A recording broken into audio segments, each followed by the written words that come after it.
Hello friends, എല്ലാവർക്കും good morning. അപ്പോൾ ഇന്നത്തെ ഒരു സൂപ്പർ ഹിറ്റ് വിശേഷത്തിലേക്ക് എല്ലാവർക്കും സ്വാഗതം. അങ്ങനെ നമ്മുടെ ലാവണ്യയെ നല്ല അണിഞ്ഞൊരുങ്ങി നിർത്തിയിരിക്കുകയാണ് ശ്രുതി. അതിനുശേഷം ശ്രുതി പറയാണ്, ഏതായാലും അശ്വിൻ സാർ വരാൻ നേരത്തെ ഇപ്പം മേഡത്തിനെ കണ്ടാൽ ശരിക്കും ഇഷ്ടപ്പെടും.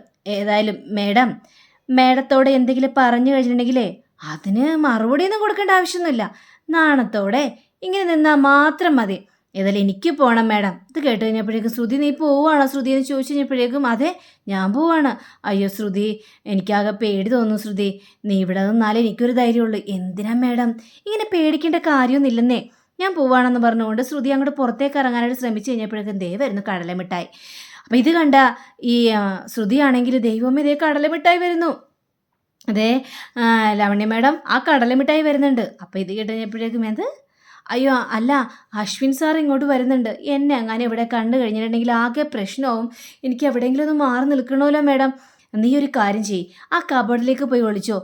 കബോർഡിലോ? ഞാനോ? ഒരു പ്രാവശ്യം എന്നെ കബോർഡിൽ നിന്ന് പിടിച്ചതാണ്. എന്ത്? ഒരു പ്രാവശ്യം നിന്നെ കബോർഡിൽ നിന്ന് പിടിച്ചെന്നോ? മേഡം ഞാൻ കട്ടിൻ്റെ ഇടയിൽ ഒളിക്കട്ടെ? അല്ലെങ്കിൽ വേണ്ട. നീ ഒരു കാര്യം ചെയ്യേ ശ്രുതി, നീ ആ ബാത്റൂമിൽ പോയി ഒളിച്ചോ. മേഡം അത് വേണോ?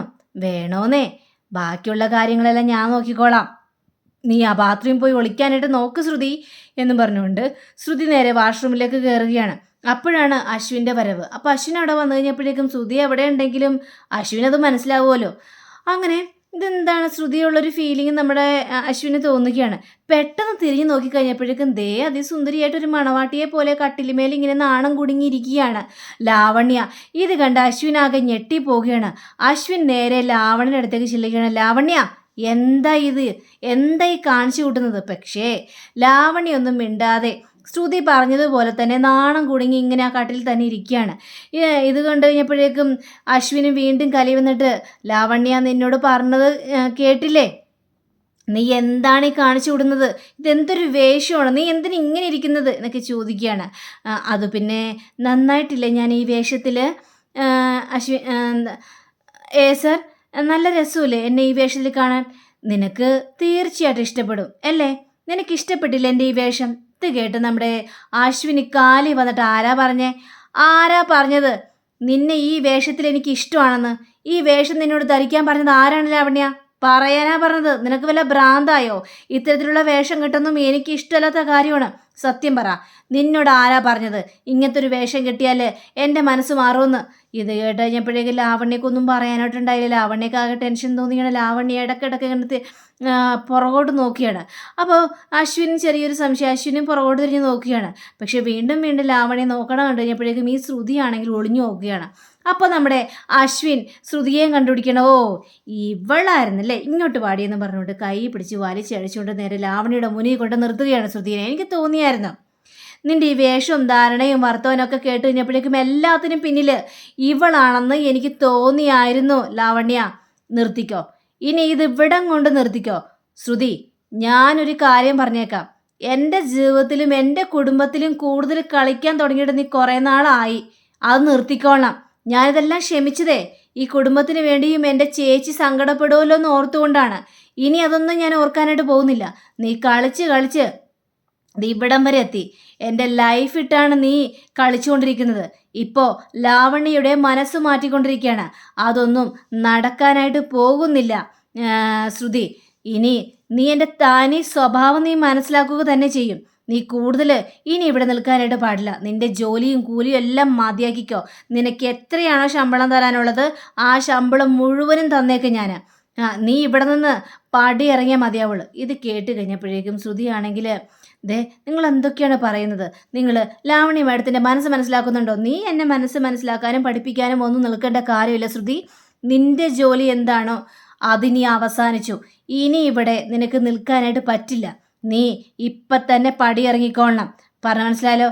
അല്ലെങ്കിൽ ഈ അശ്വിൻ സായിറാമിൻ്റെ വേറൊരു മുഖം നീ കാണേണ്ടി വരും. അത് കാണുന്നുണ്ടെങ്കിൽ നീ ഇവിടെ നിന്ന് ഇറങ്ങിപ്പോയിക്കോണം. ഇനി മേല എൻ്റെ കൺമുന്നിലേക്ക് വന്നു പോകരുത് ശ്രുതിലക്ഷ്മി എന്നിങ്ങനെ ഭയങ്കരമായിട്ട് രീതിയിൽ ഇങ്ങനെ സംസാരിക്കുകയാണ്. ഇത് കേട്ട് കഴിഞ്ഞപ്പോഴേക്കും ശ്രുതിക്കാണെങ്കിൽ സങ്കടം തോന്നുകയാണ്. നിന്നോട് പറഞ്ഞ മനസ്സിലായില്ലേ, ഗെറ്റ് ഔട്ട് ഐസേ എന്ന് പറയുകയാണ്. അങ്ങനെ ശ്രുതി അവിടെ നിന്ന് സങ്കടത്തോടു കൂടി തന്നെ അങ്ങോട്ട് ഇറങ്ങി പോവുകയാണ്.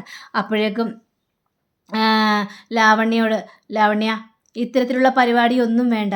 സർ, എന്തുകൊണ്ട് എന്തുകൊണ്ട് വേണ്ടെന്നാ പറയുന്നത്? സർ, എനിക്ക് നിന്നോടത്ത് കല്യാണം കഴിച്ച് ജീവിക്കണമെന്നാണ് ആഗ്രഹം. കല്യാണോ? ഈ കല്യാണം ഒന്നും വേണ്ടെന്ന് ഞാൻ നിന്നോട് പല പ്രാവശ്യം പറഞ്ഞിട്ടുള്ളതല്ലേ. അങ്ങനെ ഒരു നിബന്ധനയിൽ നമ്മൾ എത്തിയതല്ലേ. പിന്നെന്തിനാ നീ ഈ കാര്യത്തെക്കുറിച്ച് സംസാരിക്കുന്നത് ലാവണ്യ എന്ന് പറഞ്ഞു കഴിഞ്ഞപ്പോഴേക്കും, ഞാനങ്ങനെ ആഗ്രഹിച്ചത് കൊണ്ട് എന്താണ് കുഴപ്പം? ദേ, കല്യാണം കഴിച്ച് കൂടെ ജീവിക്കുന്നത് കൊണ്ട് എന്താണ് കുഴപ്പം? വേണ്ട, കുഴപ്പമുണ്ട്. എനിക്കത് തീരെ ഇഷ്ടമില്ലാത്ത കാര്യമാണ്. നിനക്ക് ഈ വീട്ടിൽ കഴിയാം എൻ്റെ ഫ്രണ്ടായിട്ട്, നമുക്ക് ഒരുമിച്ച് ജീവിക്കാം, അത്രയേ ഉള്ളൂ. അല്ലാതെ അതിനപ്പുറം വേറൊന്നും പോകേണ്ട കാര്യമില്ല. സർ, പോണം, പോയേ മതിയാവുള്ളൂ. ഇത് കേട്ട് നമ്മുടെ അശ്വിന് ചെറിയൊരു ടെൻഷൻ തോന്നുകയാണ്. ഞാൻ ഈ വീട്ടിലേക്ക് കയറി വന്നു, ഇവിടെ താമസിച്ചു. പക്ഷേ എന്നിട്ട് നമുക്ക് ഒരുമിച്ച് കഴിയാൻ പറ്റുന്നുണ്ടോ? ഇല്ല. ഭാര്യയും ഭർത്താവായിരുന്നെങ്കിലോ നമുക്ക് ഒരുമിച്ച് കഴിയായിരുന്നു. എന്നാലല്ലേ വീട്ടുകാർ സമ്മതിക്കുള്ളൂ, അല്ലേ? നീ ഒന്ന് ആലോചിച്ച് നോക്ക്. അപ്പോൾ പിന്നെ കല്യാണം കഴിച്ച് എൻ്റെ ഭർത്താവായി നീ വന്നോന്ന് എനിക്കൊരു ആഗ്രഹം ഉണ്ടാവില്ലേ? ആ ആഗ്രഹം മാത്രമേ ഞാൻ പ്രകടിപ്പിച്ചുള്ളൂ. അല്ലാതെ നീ ഇങ്ങനെ ദേഷ്യപ്പെടേണ്ട യാതൊരു കാര്യമില്ല അശ്വിൻ സർ എന്ന് പറയുകയാണ്. അപ്പോൾ ഇത് കേട്ടുകഴിഞ്ഞപ്പോഴേക്കും ലാവണ്യ, നിൻ്റെ ഈ മനസ്സിലെ ആഗ്രഹം നടക്കാനായിട്ട് പോകുന്നില്ല. ഓഹോ, അപ്പം നിൻ്റെ ഉറച്ച തീരുമാനം തന്നെയാണോ? അതെ, എൻ്റെ ഉറച്ച തീരുമാനം തന്നെയാണ്. എങ്കിൽ നീ കേട്ടോ, ഇനി ഒരു നിമിഷം പോലും ഞാൻ ഈ വീട്ടിൽ നിൽക്കാനായിട്ട് പോകുന്നില്ല. എന്തിന് വേണ്ടിയാണ് ഞാൻ ഈ വീട്ടിൽ നിൽക്കുന്നത്? ഈ നിമിഷം തന്നെ ഞാൻ ഈ വീട്ടിൽ നിന്ന് പടിയിറങ്ങും. ഇറങ്ങിക്കോ ലാവണ്യ, അതെല്ലാം നിൻ്റെ ഇഷ്ടം. എനിക്കതിൽ യാതൊരു പ്രശ്നവും സംഭവിക്കാനായിട്ട് പോകുന്നില്ല. അതൊക്കെ നിൻ്റെ താല്പര്യം എന്നൊക്കെ പറയുകയാണ്. ഓ, അങ്ങനെ ആയിക്കോട്ടെ എന്നും പറഞ്ഞുകൊണ്ട് ലാവണ്യ അവിടെ ഭയങ്കരമായിട്ടും ദേഷ്യപ്പെടുകയാണ്. അപ്പോൾ ഇവരിവിടെ ഇരുന്നിട്ട്, അതായത് നമ്മുടെ മനോരമയും അഞ്ജലിയും അതേപോലെ തന്നെ മുത്തശ്ശിയും ഒക്കെ ഈ അശ്വിൻ കിടന്ന് ഒച്ചപ്പാടുണ്ടാക്കുന്നതൊക്കെ കേൾക്കുന്നുണ്ട്. പക്ഷേ അപ്പോൾ മനോരമ പറയണത്, എന്താണ് ഈ കുഞ്ഞൻ കിടന്ന് എന്തിനിങ്ങനെ കിടന്ന് ഒച്ചപ്പാടുണ്ടാക്കുന്നത് എന്നിങ്ങനെ പറഞ്ഞു കഴിഞ്ഞപ്പോഴേക്കും നമ്മുടെ ശ്രുതി കരഞ്ഞുകൊണ്ട് വരികയാണ്. ശ്രുതി ബാഗ് എടുത്തിട്ടാണ് വരുന്നത്. അഞ്ജലി ചോദിക്കുകയാണ്, ശ്രുതി നീ എവിടെ പോവുകയാണ് ശ്രുതി എന്ന് ചോദിച്ചു കഴിഞ്ഞപ്പോഴേക്കും ശ്രുതി ആണെങ്കിൽ ഭയങ്കരയേറെ കരച്ചിലാണ്. ശ്രുതിക്ക് മറുപടി ഒന്നും പറയാനായിട്ട് ഉണ്ടായില്ല. അപ്പോൾ നമ്മുടെ മനോരമ പറയണ, ഇവളെന്തെങ്കിലും പ്രശ്നം ഉണ്ടാക്കി കാണും. കുഞ്ഞിനും ലാവണ്യക്കും തലക്ക് സൗകര്യം കൊടുത്തിട്ടുണ്ടാവില്ല. അതുകൊണ്ട് കുഞ്ഞിന് ഭയങ്കര ദേഷ്യമായി കാണും. അതുകൊണ്ടായിരിക്കും ഇവൾ കരഞ്ഞുകൊണ്ട് വരുന്നത്. അല്ലെങ്കിൽ ഇവൾ അങ്ങനെയാണല്ലോ, അവൾ കീറസാരി, അവൾ കുടുംബത്തിൽ പ്രശ്നം ഉണ്ടാക്കാൻ വേണ്ടി തന്നെയാണല്ലോ വന്നിരിക്കുന്നത്. എങ്ങനെ ലാവണ്യ ബാഗ് എടുത്തുകൊണ്ട് പടി ഇറങ്ങാനായിട്ട് ശ്രമിക്കുകയാണതേ. ഞാൻ പോവുകയാണ്, നീ പോയിക്കോ, നീ പോയിക്കോളാൻ തന്നെയല്ലേ ഞാൻ പറഞ്ഞത്. ഇനി ഇവിടെ നിന്ന് നിൽക്കേണ്ട ആവശ്യമില്ല. ശരിയെന്ന് പറഞ്ഞുകൊണ്ട് ലാവണ്യ നേരെ ഇവരുടെ മുന്നിലേക്ക് ചെല്ലുകയാണ്. ലാവണ്യാണെങ്കിൽ ഭയങ്കരയേറെ കരച്ചില്ലേ. എന്താ മോളെ, നീ എന്തിനാ കരയുന്നത്? ലാവണ്യ ഇത് എവിടെ പോകുന്നു? ഞാൻ പോവുകയാണ്, എനിക്കിനി ഇവിടെ നിൽക്കേണ്ട കാര്യമില്ല, ഇനി ഇവിടെ നിന്നിട്ട് യാതൊരു കാര്യമില്ലെന്ന് എനിക്ക് മനസ്സിലായി എന്നും പറഞ്ഞുകൊണ്ട് ലാവണ്യ ഭയങ്കരയേറെ സങ്കടപ്പെട്ട് അവിടെ നിന്ന് പടി ഇറങ്ങുകയാണ്. അപ്പോഴേക്ക് അശ്വിൻ വന്നിട്ട് ശ്രുതിയുടെ നേരെ കൈ ചൂണ്ടിയിട്ട് എല്ലാത്തിനും കാരണം ഇവള് തന്നെയാണ്. ഇനി ഇവള് ഈ വീട്ടിൽ നിൽക്കാനായിട്ട് പാടില്ല. ഇവളുടെ ജോലി എല്ലാം തീർന്നു. ഇനി ലാവണ്യ ഇവിടെ നിന്ന് പോയി, കണ്ടില്ലേ, അവള് പിണങ്ങിപ്പോയി. ചേച്ചി, ഇവൾക്ക് എന്തോരം ശമ്പളമാണോ കൊടുക്കാനുള്ളത് അതെല്ലാം കൊടുത്തിട്ട് ഇവളെ അങ്ങോട്ട് പറഞ്ഞു വിട്ടേക്കണം. ഇനി എൻ്റെ കൺമുന്നിലോ എൻ്റെ ജീവിതത്തിലോ എൻ്റെ ഈ വീട്ടിലോ ഇവളെ കാണാനായിട്ട് പാടില്ല. അതെനിക്ക് തീരെ ഇഷ്ടമില്ലാത്ത കാര്യമാണ്. എത്രയും പെട്ടെന്ന് അത് നടത്തിക്കോളാം എന്ന് പറഞ്ഞുകൊണ്ട് കുഞ്ഞനും പോവുകയാണ്. ശ്രുതിയാണെങ്കിൽ ആകെ ടെൻഷൻ അടിച്ച് നിൽക്കുകയാണ്. എന്ത് ചെയ്യണമെന്ന് അറിയാൻ പാടാത്തൊരവസ്ഥ, ഭയങ്കര സങ്കടമാണ്.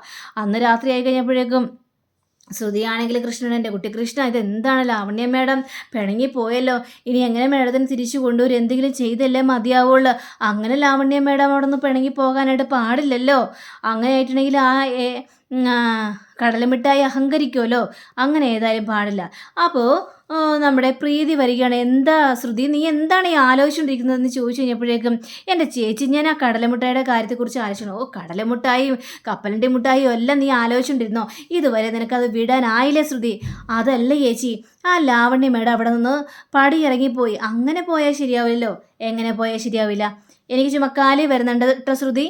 നീ ഈ രാത്രി കിടന്ന് പിച്ചും പേയും പറയാതെ അവിടെ കിടന്ന് ഉറങ്ങാനായിട്ട് നോക്ക് എന്ന് പറഞ്ഞുകൊണ്ട് ഈ പ്രീതി അവിടെ നിന്ന് എണീറ്റ് പോവുകയാണ്. അപ്പോൾ നമ്മുടെ ശ്രുതി നേരെ കൃഷ്ണൻ്റെ വിഗ്രഹം നോക്കിയിട്ട്, എൻ്റെ കൃഷ്ണ, നീ എന്താ എൻ്റെ പ്രാർത്ഥനയൊന്നും കേൾക്കാത്തത്? ഞാൻ എത്ര നേരം ഇതെല്ലാം പറഞ്ഞുകൊണ്ടിരിക്കുന്നത്, എന്നിട്ട് നീ എന്താ ഒരു മറുപടിയും പറയാത്തത്? ദേ, ലാവണ്യ മേഡം പിണങ്ങിപ്പോയത് കണ്ടില്ലേ? ലാവണ്യ മേഡത്തെ തിരിച്ചു കൊണ്ടുവരാനായിട്ട് എനിക്ക് എൻ്റെ മനസ്സിലേക്ക് എന്തെങ്കിലും ഐഡിയ പറഞ്ഞു താന്നേ. എന്നിട്ട് ഒന്നും മിണ്ടാതിരിക്കുകയാണല്ലേ എന്ന് പറയുകയാണ്. അങ്ങനെ നമ്മുടെ ശ്യാം ആണെങ്കിൽ ഭയങ്കര സന്തോഷിനെ ശ്രുതി വരില്ല എന്നൊക്കെ ഒരു വിചാരിച്ചുകൊണ്ടാണ് ശ്യാമ നിൽക്കുന്നത്. അങ്ങനെ ശ്യാം അഞ്ജലിയെ സോപ്പിട്ടുകൊണ്ടിരിക്കുകയാണ്. എൻ്റെ അഞ്ജലി മോളെ, ഇനി ഞാൻ എങ്ങോട്ടും കുറച്ച് ദിവസത്തേക്ക് പോകുന്നില്ല. ഇനി മോൾ എന്ത് പരിപാടി ഉണ്ടെന്ന് പറഞ്ഞാൽ ആ നിമിഷം ഞാനിവിടെ ഉണ്ടാകും. എന്താ അത് പോരെ? അപ്പം മനോരമയാണെങ്കിൽ മോനെ അശ്വിൻ മോനെ, നീ പറഞ്ഞത് മുഴുവൻ സത്യം തന്നെയാണോ? അല്ലാതെ അഞ്ജലി ബേബിയെ നീ ഇങ്ങനെ കിടന്ന് ആശിപ്പിക്കാനായിട്ട് നിൽക്കരുത്. ഇല്ല ആൻറ്റി, ഞാൻ എൻ്റെ മോളെ ആശ്വസിപ്പിച്ചൊന്നുമല്ല, സത്യം തന്നെ പറഞ്ഞാണ്. ദേ കണ്ടില്ലേ, ലാവണ്യ ഇവിടെ നിന്ന് പിണങ്ങിപ്പോയി. ഇനി ലാവണ്യ പിണങ്ങിപ്പോയിട്ട് ഇനി ആ പെണ്ണ് വരേണ്ട കാര്യമില്ലല്ലോ ട്രെയിനിങ് ചെയ്യാനായിട്ട്. എന്താ പെണ്ണിൻ്റെ പേര്? ശ്രുതി. ആ, ശ്രുതി വരേണ്ട കാര്യമൊന്നുമില്ലല്ലോ എന്നിങ്ങനെ ശ്യാം പറയുകയാണ്. അപ്പോൾ ഇത് കേട്ട് കഴിഞ്ഞപ്പോഴേക്കും നമ്മുടെ മുത്തശ്ശിയാണെങ്കിൽ അതെ, പക്ഷേ ശ്രുതി ഇവിടെ പോയതിൽ വല്ലാത്ത സങ്കടം തന്നെയുണ്ട്. ശ്രുതി വീടിൻ്റെ ഒരു ഐശ്വര്യം തന്നെയായിരുന്നു. അപ്പോൾ മനോരമയ്ക്ക് അത് കേട്ട് കഴിഞ്ഞപ്പോഴേക്കും തീരെ അങ്ങോട്ട് ദഹിച്ചില്ല. അപ്പോൾ ആകാശ് വന്നിട്ട് എന്നാലും ശ്രുതിക്ക് ഇവിടെ ഒരു ജോലി കൊടുത്തതല്ലേ, പക്ഷേ ഇവിടെ നിന്ന് ചേട്ടൻ തന്നെയാണ് അടിച്ച് പുറത്താക്കിയത്. ആ കൊച്ച് വല്ല കംപ്ലൈൻറ്റ് കൊടുത്തു കഴിഞ്ഞാലുണ്ടല്ലോ എല്ലാവരും കുടുങ്ങേണ്ടി വരും. ദേ അമ്മയും കുടുങ്ങേണ്ടി വരും. പിന്നെ നീ കൂടുതൽ അഭിപ്രായം പറയേണ്ട ആവശ്യമൊന്നുമില്ല.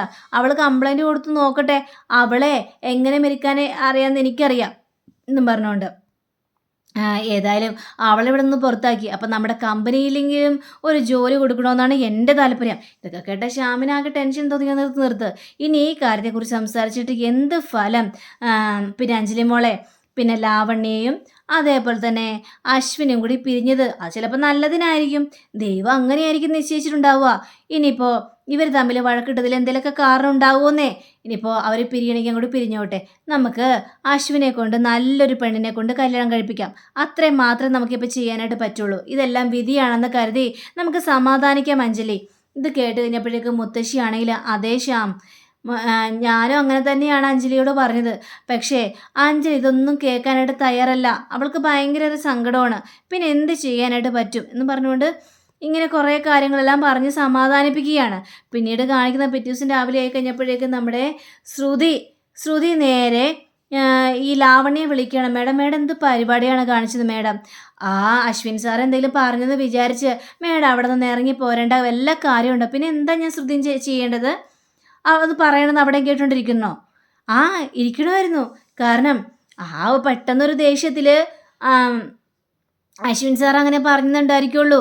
പിന്നെ മേഡം അങ്ങോട്ട് കയറി ചെന്നിട്ടുണ്ടെങ്കിൽ എല്ലാം സോൾവ് ആവും, എല്ലാം പഴയതുപോലെ തന്നെ ആവും. നോ, നെവർ, ഞാൻ ഒരിക്കലും അങ്ങോട്ട് പോകത്തില്ല. തോൽവി സമ്മതിച്ചുകൊണ്ട് എനിക്ക് അങ്ങോട്ട് പോകാനായിട്ട് പറ്റത്തുമില്ല. മേഡം ഞാൻ പറയുന്നൊന്ന് കേൾക്ക് മേഡം. മേഡം അങ്ങോട്ട് ചെന്ന് കഴിഞ്ഞാൽ മുത്തശ്ശിക്കും അഞ്ജലി ചേച്ചിക്കും ഒക്കെ സന്തോഷമാവും. അശ്വിൻ സാറ് എന്തെങ്കിലും പറയട്ടേന്നേ, അതൊന്നും നമ്മൾ കാര്യമാക്കാൻ നിൽക്കണ്ട. കാര്യമാക്കണം. ഇനി ഞാൻ തോൽവി സമ്മതിച്ചുകൊണ്ട് അങ്ങോട്ട് ചെന്ന് കഴിഞ്ഞാൽ ശരിയാവില്ല. സാറിനുള്ളതുപോലെ തന്നെ വാശി ഇതൊക്കെ എനിക്കും ഉണ്ടല്ലോ. ഇനി സാറിൻ്റെ മുന്നിൽ ഞാൻ നാണം കെട്ട് തല കുനിക്കണമെന്നാണോ പറയുന്നത്? അങ്ങനെ ഒരിക്കലും പറയുന്നില്ല. പക്ഷേ ഇപ്പോൾ മേഡം തോറ്റു കൊടുത്തിട്ടുണ്ടെങ്കിൽ ശരിയാവോ? അപ്പോൾ അവർ ജയിച്ചെന്നുള്ളൊരു രീതി ആവില്ല മേഡം എന്നൊക്കെ പറയാണ്. ഇല്ല ശ്രുതി, എനിക്കെന്തോ അങ്ങോട്ട് പോകാനായിട്ട് തോന്നുന്നില്ല എന്നൊക്കെ ഇങ്ങനത്തെ രീതിയിൽ പറയുകയാണ്. അപ്പോൾ അങ്ങനെയും കാണിച്ചുകൊണ്ടാണ് നമ്മുടെ ഇന്നത്തെ ഇവിടെ അവസാനിച്ചിരിക്കുന്നത്. അടുത്ത റിവിനെ കാത്തിരിക്കുക, സബ്സ്ക്രൈബ് ചെയ്യുക. എല്ലാവർക്കും നല്ലൊരു ദിനം ആശംസിച്ചുകൊണ്ട് നമസ്കാരം. Thank you. See again. By.